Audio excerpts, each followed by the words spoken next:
Breakdown of the Python program. 1. Importing necessary tools. Pandas.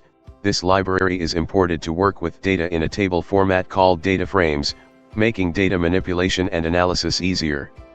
Sclalchemy. This library is imported to create a connection to the database and interact with it using Python code. 2. Connecting to the database. DB_URL. This line contains the credentials and location of the PostgreSQL database the program will connect to. Create_engine. This function from SQL Alchemy establishes a connection to the database using the provided URL. 3. Fetching data from the database. SQL. This variable stores a SQL query that retrieves aggregated sales data from a table called sales_data. It groups the data by product ID and month, calculating the total sales for each combination. Read_SQL. This function from Pandas executes the SQL query and reads the results into a data frame, making it easier to work with in Python. 4. Defining a simple forecasting model. Simple_forecast. This function takes a data frame containing sales data as input and performs the following. O calculates the average sales for each product ID.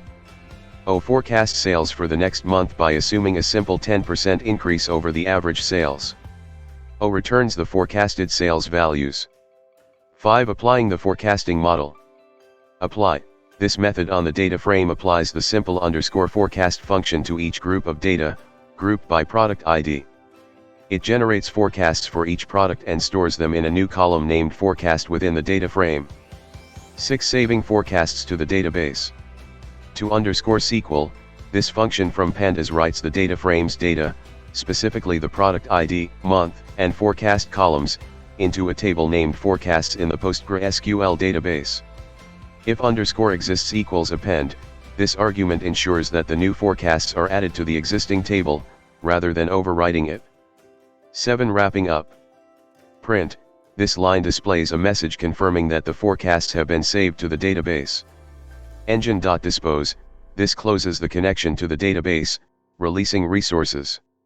In essence, this program 1. Connects to a database.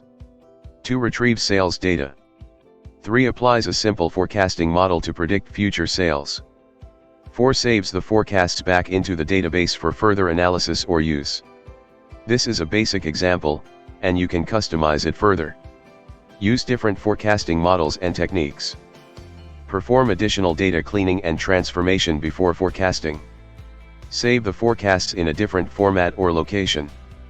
Remember to adapt the program to your specific needs and data structure.